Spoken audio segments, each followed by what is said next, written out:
jump into just a few pages of Hoot. Remember yesterday, we were, I think where Roy had been, he was captured by the barefoot boy and all the moccasins, the snakes. I'm not into that. So, chapter 6, page 58. We'll go through just a couple pages.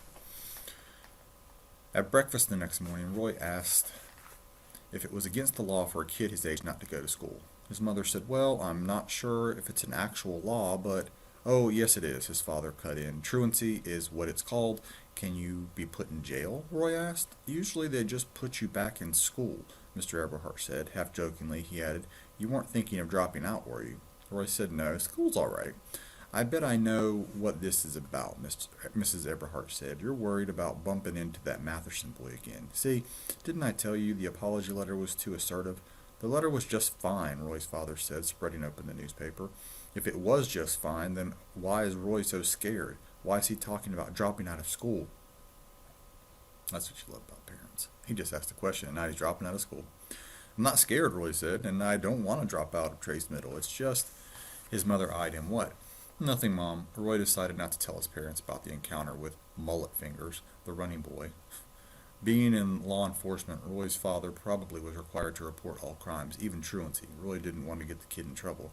"Listen to this," Mr. Eberhart said, and began reading aloud from the newspaper. "A Coconut Cove police cruiser was vandalized early Monday morning while parked at a construction site on East Oriole Avenue. The officer had fallen asleep inside the car at the time, according to a police spokesperson." "Can you believe that?" Roy's mother clucked. "Sleeping on duty? That's disgraceful. They should fire that fellow." Roy thought the story was pretty amusing. "It gets better," his father said. "Listen, the incident happened shortly before sunrise when an unknown prankster sneaked up to the patrol car, a 2001 Crown Victoria, and spray-painted the windows with black paint." Roy, who had a mouthful of Raisin Bran, burst out laughing, and milk dribbled down his chin. Mr. Eberhart was also smiling as he continued. "The Coconut Cove Police Chief Merle Deacon declined to release the name of the officer who fell asleep, saying that he is part of a special surveillance team investigating property crimes on the east side of town. Deacon said the officer has recently been ill with the flu and had been given medication that made him drowsy." Roy's father looked up from the article. "Medication? Heh. What else does the story say?" Mrs. Eberhart asked. "Let's see. It says that this was the third suspicious incident within a week at this location, which is the future home of Mother Paula's All-American Pancake House." Roy's mother brightened. "We're getting a Mother Paula's here in Coconut Cove?" That's like you guys would, "We get a Five Guys?" That'll be nice. Roy swabbed a napkin across his chin. "Dad, what else happened out there?" "I was wondering the same thing." Mr. Eberhart skimmed the rest of the article. "Here it is. Last Monday, unknown intruders uprooted survey stakes from the property. 4 days later, vandals entered the site and placed live alligators in 3 portable toilets. According to the police, the reptiles were captured unharmed and later released into a nearby canal. No arrests have been made." Mrs. Eberhart rose and started clearing the breakfast dishes. "Alligators," she said. "Good heavens, what's next?" Mr. Eberhart folded the paper and tossed it on the kitchen counter. "This is turning out to be an interesting little town after all, isn't it, Roy?" Roy picked up the newspaper to see for himself. East Oriole Avenue sounded familiar. As he read the story, Roy remembered he'd seen that street sign. Beatrice Leap's bus stop, the place where he had first spotted the running boy, was on West Oriole Avenue, just the other side of the main highway. "The article didn't say how big those gators were," Roy remarked. His father chuckled. "I don't think it's important, son. I think it's the thought that counts." The police captain said, "I've read your report, David. Is there anything else you'd like to add?" Officer Delenko shook his head. His hands were folded on his lap. What could he say? His sergeant spoke up. "David understands how serious this is." "Embarrassing is the word," the captain said. "The chief had been sharing some of the emails and phone messages with me. It's not pretty. Do you see the newspaper?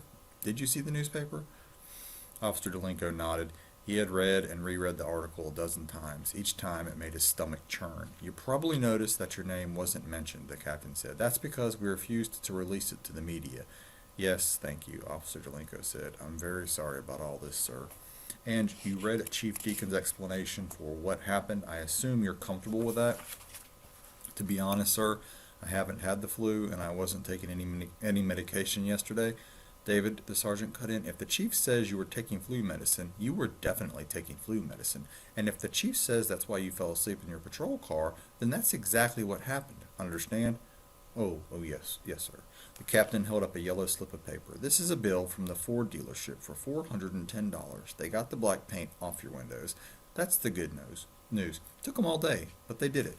Officer Delinko was sure that the captain was going to hand him the repair bill, but he didn't. Instead, he placed it inside the patrolman's personal file, which lay open on his desk. Officer, I don't know what to do with you. I just don't. The captain's tone was one of paternal disappointment. I'm very sorry. It won't happen again, sir. Officer Delinko's sergeant said, Captain, I ought to tell you that David volunteered for this surveillance duty at the construction site, and he went out early in the morning on his own off-duty time. On his time, the captain folded his arms. Well, that's commendable. David, can I ask you why you did that? Because I wanted to catch the perpetrators, Officer Delinko replied. I knew it was a priority with you and the chief. That's the only reason. You didn't have some sort of personal stake in this case? I do now, thought Officer Delinko, now that they've made a fool of me. No, sir, he said. And the captain turned his attention toward the sergeant. Well, there's got to be some type of punishment, whether we'd like it or not. The chief's taking too much grief over this. I agree, the sergeant said. Officer Delinko's heart sank. Any disciplinary action would automatically become part of his permanent record. It might be an issue when it came time for a promotion. Sir, I'll pay the bill myself, Officer Delinko offered. $410 was a serious chunk out of his paycheck, but keeping his record spotless was worth every penny. The captain said it wasn't necessary for Officer Delinko to cover the bill, and that wouldn't satisfy the chief. Anyway, so I'm putting you on desk duty, he said, for a month. David can live with that, said the sergeant. But what about Mother Paula's surveillance? Officer Delinko asked. Don't worry, we'll get it covered. We'll pull somebody off the midnight shift. Yes, sir, Officer Delinko was depressed at the idea of being stuck behind a desk, doing nothing for a whole boring month. Still, it was better than being suspended. Okay, that's good. 6-7 pages. And I think that's it for Hoot, Green Eggs and Ham. Good day. If you have other stories that you want read, other books, send a message to Mr. Sewell and we will try to get those read. Have a nice spring break.